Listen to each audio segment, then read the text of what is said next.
Good morning, welcome back to my channel Anil के study. आज हम बहुत ही इंटरेस्टिंग टॉपिक के बारे में बात करेंगे, मुगल साम्राज्य। जीके के रूप में ये आपको मिलेगा, जो मध्यकालीन इतिहास है आपका, उसमें मिलेगा ये टॉपिक आपको मुगल साम्राज्य के बारे में। और बहुत सारे ऐसे एग्ज़ाम हैं जिनमें मुगल साम्राज्य से क्वेश्चन बनते ही बनते हैं, तो हम विशेष रूप से देखेंगे इसमें कितने राजा हुए, जो भी शासक थे, और स्टेप बाय स्टेप समझेंगे। ठीक है, कि पहले कौन हुए, उन्होंने क्या कार्य किया, कौन कौन से उन्होंने युद्ध लड़ा, उनका जो जीवन चरित्र है उनका वर्णन करेंगे हम। तो ये चीज़ें हम देखेंगे। ठीक है, तो आपको पता है कि मुगल साम्राज्य की स्थापना जो थी, ठीक है, यानी संस्थापक, मुगल साम्राज्य के संस्थापक कौन थे, यानी कि बाबर ने किया था मुगल साम्राज्य की स्थापना। ठीक है, बाबर ने किया था और इसका शासनकाल था 1526 से 1530 तक। 1526 से 1530 तक इन्होंने शासन किया था मुगल साम्राज्य में, यानी दिल्ली सल्तनत में। ठीक है, उसके बाद भी बहुत सारे शासक आए, हुमायूं भी आए, अकबर भी आए, जहांगीर, औरंगजेब, बहुत सारे आए। ठीक है, तो स्पेशली हम स्टेप बाय स्टेप चलेंगे। बाबर जो इसके संस्थापक थे, ठीक है, इनके बारे में हम समझेंगे क्या चीज़ें इन्होंने किया था, कौन कौन से कार्य किए थे इन्होंने, कौन कौन से युद्ध लड़े थे। ठीक है, तो हम समझेंगे बाबर के बारे में। ठीक है, आइए जानते हैं। बाबर जो था, बाबर क्या था, तुर्की था, यानी तुर्क था, तुर्क मुसलमान। बाबर तुर्क मुसलमान था। इसके साथ में एक और शब्द जुड़ता है, सुन्नी मुसलमान था। ये कैसा था, सुन्नी मुसलमान। अब ये वर्ड है सुन्नी। ठीक है, आप इसको विशेष रूप से ध्यान रखें, सुन्नी। जो इस्लाम धर्म था, ठीक है, उसके पैगंबर कौन थे, यानी कि संस्थापक कौन थे, हजरत मोहम्मद साहब थे। तो जब उनकी मृत्यु हो गई थी, तो उस समय जो इस्लाम धर्म था दो पंथों में विभाजित हो गया था। एक था सुन्नी और एक था शिया। ठीक है, ये दो इस्लाम के पंथ बन गए थे हजरत मोहम्मद साहब की मृत्यु के बाद। तो ये सुन्नी था। सुन्नी क्या था, कि जो सुन्ना में विश्वास रखते हैं, जो सुन्ना में विश्वास रखते हैं उन्हें हम सुन्नी कहते हैं। सुन्ना क्या था, सुन्ना जो हजरत मोहम्मद साहब के कार्य थे, जो उनका जीवन चरित्र था, जो उनके उपदेश थे, उनमें जो विश्वास रखते हैं उन्हें हम सुन्ना कहते हैं। तो जो आपका बाबर था वो सुन्नी मुसलमान था। और शिया क्या था, शिया क्या होता है, जो अली की शिक्षाओं में विशेष रूप से विश्वास रखते हैं, अली की शिक्षाओं में। अली कौन थे, ये जो अली थे ये हजरत मोहम्मद साहब के दामाद थे। उनकी जो पुत्री थी फातिमा साहब नाम था, तो उनके ये क्या थे, शौहर थे, यानी कि हजरत मोहम्मद साहब के दामाद थे। तो शिया मत को मानने वाले अली के भी क्या हो गए, आप बोल सकते हो कि उनके अनुयायी कहलाए, और सुन्नी को मानने वाले हजरत मोहम्मद साहब के अनुयायी कहलाए। तो जो ये बाबर था, तो बाबर क्या था, तुर्क और सुन्नी मुसलमान था। ठीक है, और हम जानते हैं इसके बारे में।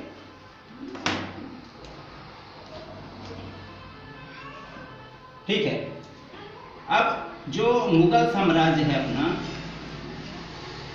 ठीक है, इसकी स्थापना तो कर दी थी किसने, बाबर ने। ठीक है, बाबर ने इसकी स्थापना जरूर कर दी थी, लेकिन इसकी मजबूत नींव डाला था आने वाले जो इसके उत्तराधिकारी होते थे, जैसे कि अकबर को ले लो आप, ठीक है, शाहजहां को ले लो।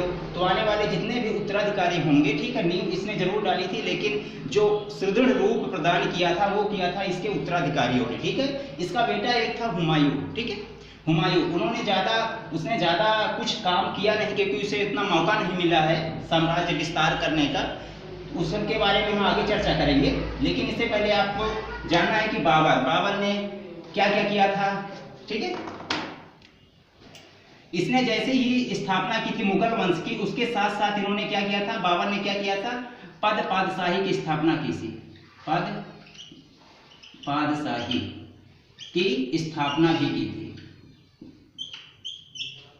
पादशाही क्या होता है, इसके अंतर्गत जो बादशाह, जो शासक होता था मुगल साम्राज्य में, उस शासक को बादशाह कहा जाता था। ठीक है, उसे हम पादशाही कहते हैं। पादशाही की जैसे ही स्थापना की थी बाबर ने, उसके साथ ही मुगल साम्राज्य में जितने भी शासक होंगे वो क्या कहलाएंगे, बादशाह।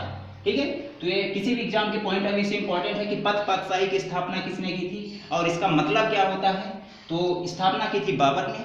ठीक है, बाबर ने की थी, और इसका मतलब यही होता है कि शासक को क्या बोला जाए, बादशाह बोला जाए। ठीक है, तो और जानते हैं बाबर के बारे में। जैसा कि मैंने पहले बताया था कि 1526 से 1530 तक इसने शासन किया था मुगल साम्राज्य में, ठीक है। अब बताते हैं 1483 में, ठीक है, 1483 में इसका क्या हुआ था, जन्म हुआ था अंदजान में, ठीक है। यह भी वर्तमान में कहाँ है, उज्बेकिस्तान में है। उज्बेकिस्तान एक देश है, भू अवस्थित देश है उज्बेकिस्तान में, वहाँ जन्म हुआ था। इसके पुत्रों की बात की जाए तो शायद 4 पुत्र थे इसके, हुमायूं, अस्करी, हिंदाल। हुमायूं हो गया, अस्करी हो गया, हिंदाल हो गया, और कौन हो गया, एक कामरान। ये 4 पुत्र थे। चारों में हुमायूं का विवरण आपको देखने को मिलेगा, ठीक है। अब संभवतः कहा जाता है कि बाबर ने भारत पर 5 बार ही आक्रमण किया था। 5 बार क्या किया था, आक्रमण किया था। 5 बार भारत पर आक्रमण किया था। जो इसका पहला आक्रमण था, ठीक है, वो था 1519 में यूसुफ जई जातियों के विरुद्ध,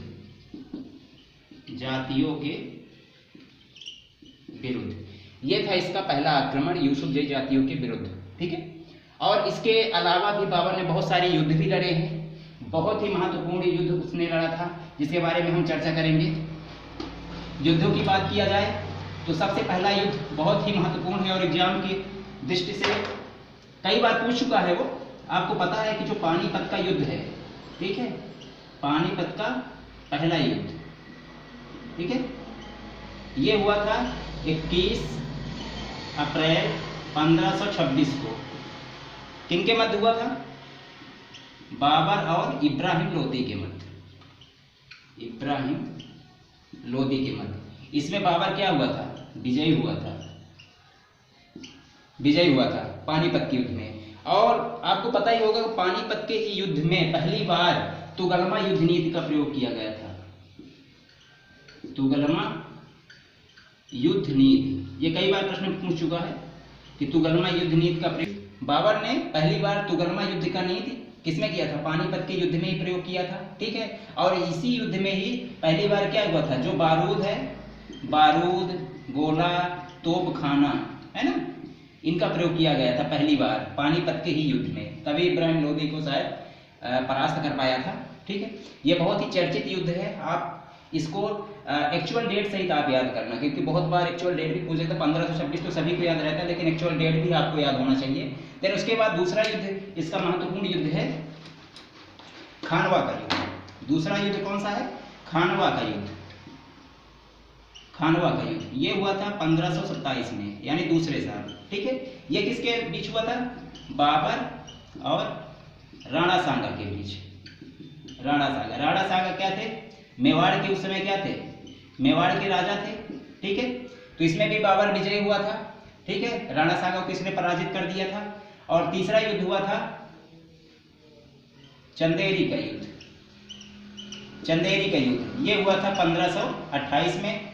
ये किसके बीच हुआ था, बाबर और मेदिनी राय के बीच, मेदिनी राय। इसमें भी बाबर विजयी हुआ था। और अंतिम एक महत्वपूर्ण युद्ध है घाघरा का युद्ध।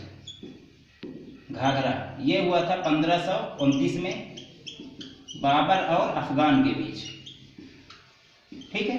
इसमें भी क्या, बाबर विजयी हुआ था। तो जितने भी चारों युद्ध हुए हैं और एक एक साल के अंतराल में क्या आपको कंटिन्यू, एक साल से दूसरे साल, दूसरे साल से तीसरे साल, इस साल यानी कि 26, 27, 28, 29 कंटिन्यू 4 युद्ध हुए हैं। चारों को बाबर ने जीता था, ठीक है।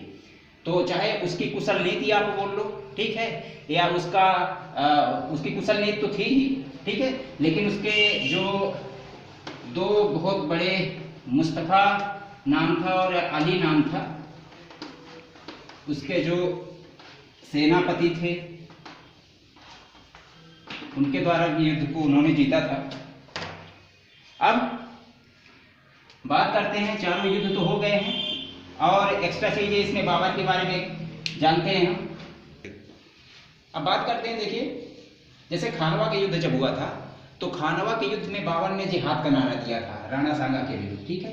जिहाद आपको पता ही होगा कि ये जो आपका मुस्लिम धर्म है, ठीक है, उसमें ये यानी कि बोलते हैं कि जो इनके पवित्र क्या है, अल्लाह, ठीक है, भगवान है, ठीक है, तो उनकी कसम दिलाई जाती है। और कोई चीज़ करने से पहले अगर जिहाद का नारा दे दिया जाता है तो कहने का मतलब है कि करो या मरो, ठीक है, जैसा गांधी जी ने किया था ना 1942 में, करो या मरो का नारा दिया था अंग्रेजों को, यानी कि भगाओ या मरो या मारो। तो उसी आधार पर उन्होंने जिहाद का नारा दिया था खानवा के युद्ध में। और युद्ध तो ठीक है, युद्ध और साम्राज्य विस्तार के अलावा अगर हम बात करें इसके साहित्य में रुचि की, तो इसकी सिर्फ एक आत्मकथा है, ठीक है, आत्मकथा है बाबरनामा, ठीक है, जो तुर्की भाषा में लिखी गई है, ठीक है।